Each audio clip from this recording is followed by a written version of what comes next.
If you've never prayed before and you don't know how to start, or if maybe you pray a lot but you feel like you're just asking God for stuff but not really connecting with God, then let me share 4 things with you from what Jesus teaches us about how to pray in Matthew 6. First of all, in verse 5, he says, "When you pray, you must not be like the hypocrites, for they love to stand and pray in the synagogues and at the street corners that they might be seen by others."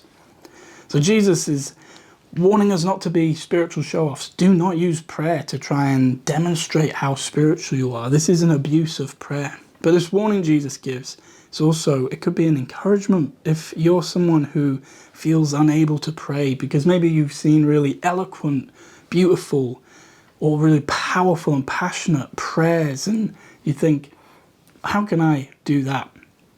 Well, let Jesus' warning be an encouragement to you. Praying is not about being fancy. It's not about looking fancy. It's just about being with God. Jesus says, instead go into a quiet room and your Father who sees in secret will reward you. So when you're praying, it's about being with God, not about impressing people. Second thing I want to share is from verse 7, Jesus says, "When you pray, do not heap up empty phrases as the Gentiles do, for they think that they will be heard for their many words." So the Gentiles, they think that when they heap up many words, they have a special way of praying that makes it more likely that their prayer will be heard, that they'll get what they want. But this way of praying, it's like turning God into a genie. It's like turning prayer into wishing or casting a spell. Like you're trying to harness this incredible power God has, but then use it for your own ends, for your own will to be done, using God's power to accomplish your will. But Jesus, when he tells us to pray, he says, pray like this, pray for God's will to be done on earth as it is in heaven. So we're not praying for our will to be done, but we're praying for God's will to be done. We're learning to trust that God's will is good. We're learning that our perception of the world and our desires actually need to be aligned with God's perception of the world and God's desires, because what God thinks about the world and what God wants to happen in the world is good. We are learning to trust his goodness instead of our own idea of what might be good. And Jesus doesn't just use words to tell us this, but he shows us this in his own life and death. The night that he was betrayed, before he's taken to be tortured and then crucified, Jesus is sweating blood because he's not looking forward to that. He's dreading the experience. And he prays, "Let this cup pass from me, but not my will, but yours be done."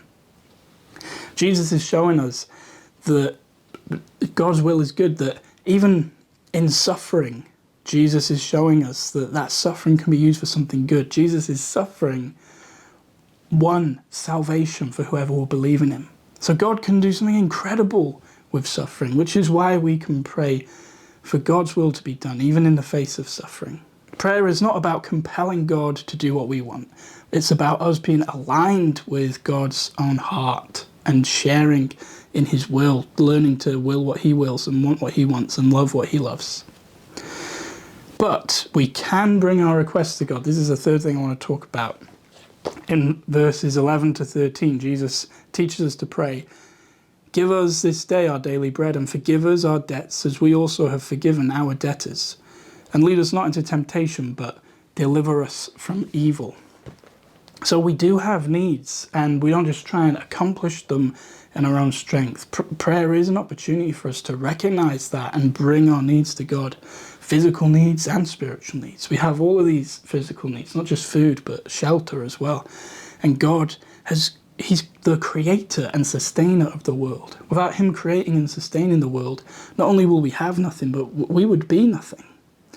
So it's good for us to recognize that God is the one who is able and has done our work of creation, sustaining creation, to meet our physical needs. So we should bring them to God and trust that he is able and he will provide everything that we truly need. Also, we have spiritual needs. Jesus teaches us to pray for forgiveness and also for protection. Lead us not into temptation, but deliver us from evil.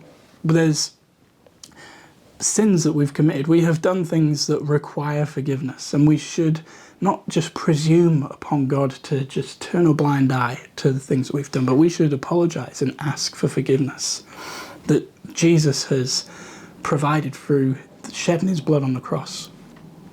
We also should ask for God's help because we recognize spiritual needs, that we need protection.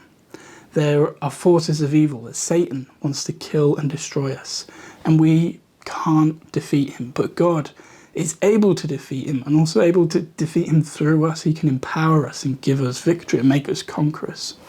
So when we recognize our needs, physical and spiritual, we should bring them to God, and that's an opportunity for us to practice trusting God, having faith in him instead of trying to meet our needs in our own strength. We bring them to God and say, actually, God, you are the one who has the power to accomplish this, and you are the one who is good and will do what is right.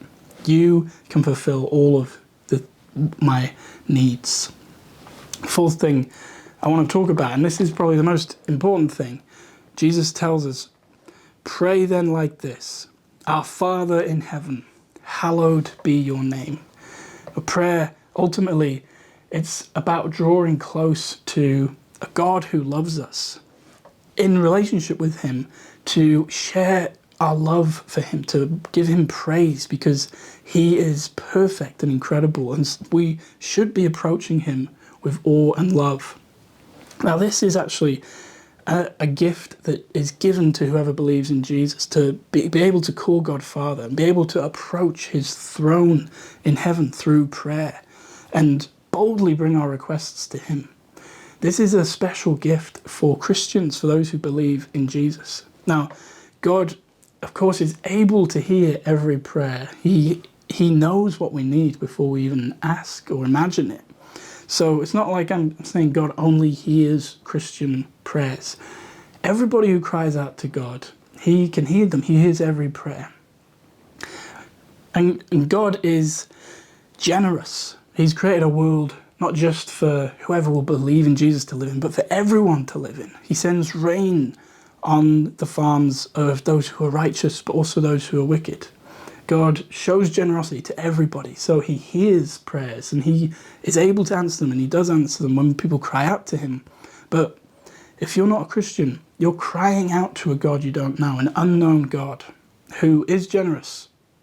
But the gift of not just crying out a request to an unknown God, but drawing close to a God who calls you his child and makes promises to you, and drawing close to him and experiencing that love, the Spirit testifying within you that he's your Father, and boldly bringing requests to him. That is a gift for Christians. If you're a Christian, that gift is yours. And when you pray, you can draw close to God and offer him that awe and praise. Cry out to him with love in your heart. Practice faith. If you're not a Christian, then that is a gift that is offered to you, and you can have it if you believe in Jesus. And you can believe in Jesus today, and I pray you will. I pray that you believe in Jesus and receive that gift of calling God your Father and drawing close to him in prayer instead of just crying out to a God that you don't know.